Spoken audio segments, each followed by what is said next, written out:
जय हिंद दोस्तों। चिकित्सा शास्त्र का जनक कौन है? तो हिप्पोक्रेटस, मतलब चिकित्सा शास्त्र का जनक हिप्पोक्रेटस है। वनस्पति विज्ञान का जनक कौन है? तो वनस्पति विज्ञान के जनक थियोफ्रेस्टस। रसायन विज्ञान का जनक कौन है? लेवोजियर, मतलब रसायन विज्ञान के जो जनक है कौन है? लेवोजियर। मानव का विकास इतिहास परंपराओं से संबंधित विषय कहलाता है क्या? एंथ्रोपोलॉजी।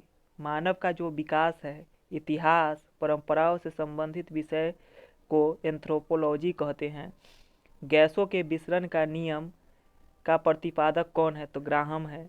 गैसों के विसरण के नियम का प्रतिपादक ग्राहम है। ग्रहों के गति के नियम का प्रतिपादन केपलर के द्वारा किया गया था, मतलब ग्रहों के गति का जो नियम है ना, वह केपलर के द्वारा प्रतिपादित किया गया था। ई बराबर एम सी स्क्वायर का समीकरण दिया गया था, तो आइंस्टीन द्वारा ई बराबर एम सी स्क्वायर का समीकरण आइंस्टीन द्वारा दिया गया था। जड़त्व के नियम की खोज किसने की? तो गैलीलियो ने। जड़त्व के नियम की खोज किसने की? तो गैलीलियो ने। गुरुत्वाकर्षण के नियम के प्रतिपादक न्यूटन, यानी गुरुत्वाकर्षण के नियम के प्रतिपादक कौन थे? तो न्यूटन थे। प्राकृतिक वर्ण सिद्धांत के प्रतिपादक कौन है? तो डार्विन है। उत्परिवर्तन का सिद्धांत दिया था तो हुंगो डी ब्रीज ने, मतलब उत्परिवर्तनवाद का जो सिद्धांत था वह हुंगो डी ब्रीज ने दिया था। नेचुरल सिलेक्शन का सिद्धांत डार्विन के द्वारा दिया गया। नेचुरल सिलेक्शन का सिद्धांत किसके द्वारा दिया गया? तो डार्विन के द्वारा। विकास के सिद्धांत के प्रतिपादक चार्ल्स डार्विन थे, मतलब विकास के जो सिद्धांत का प्रतिपादन था ना, वो अभी चार्ल्स डार्विन थे। अनुवांशिकी के जनक हैं ग्रेगर जोहान मेंडल, मतलब अनुवांशिकी के जो जनक है वह कौन है? Gregor Johan Mendel. Johan Mendel ने अपने प्रयोग के लिए चयन किया था क्या? मटर का पौधा।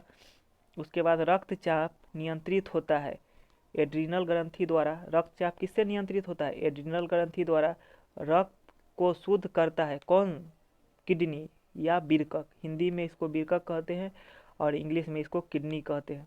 रक्त के शुद्धिकरण की प्रक्रिया क्या कहलाता है? तो डायलिसिस, मतलब रक्त का जो शुद्धिकरण की प्रक्रिया होता है उसे डायलिसिस कहते हैं। मूत्र का निर्माण कहाँ होता है? तो बीरकक में या किडनी में। इंग्लिश नाम हो गया किडनी। बीरकक का भार कितना होता है? मतलब किडनी का जो भार है कितना होता है? 150 ग्राम।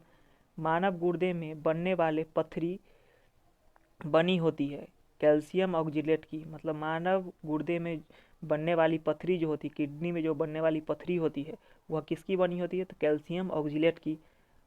रक्त का पीएच मान कितना होता है? तो 7.4 होता है। रक्त का पीएच मान कितना होता है? 7.4 होता है। रक्तदाब मापने वाला यंत्र क्या है? स्फिग्नोमैनोमीटर, मतलब रक्तदाब जो मापा जाता है उसे किसके द्वारा मापा जाता है? तो स्फिग्नोमैनोमीटर। सर्वप्रथम रक्त परिसंचरण तंत्र का अध्ययन किया था किसने किया था? तो विलियम हार्वे ने। रक्त परिसंचरण तंत्र का सबसे पहले अध्ययन किसने किया? तो विलियम हार्वे ने। शरीर से हृदय की ओर रक्त ले जाने वाली रक्त वाहिनी का क्या कहलाती है? तो सीरा। शरीर से हृदय की ओर, मतलब जो हृदय की ओर रक्त ले जाती है ना उसे सीरा कहा जाता है। और हृदय से शरीर की ओर जो रक्त ले जाने वाली रक्त वाहिनी होती है वह क्या कहलाता है? धमनी, मतलब कि जो हृदय से शरीर की ओर रक्त ले जाती है उसे क्या कहते हैं? धमनी। हृदय की धड़कन नियंत्रित किसके द्वारा होता है? नियंत्रण, तो पेस मेकर, मतलब हृदय की धड़कन का नियंत्रक है पेस मेकर। उसका जराबिक सेवन क्या है? तो जराबिक सेवन क्या है? कृत्रिम हृदय, मतलब जराबिक सेवन जो है वह क्या है? कृत्रिम हृदय। इसी तरह के साइंस के क्यूज देखने के लिए चैनल को लाइक शेयर सब्सक्राइब जरूर करें।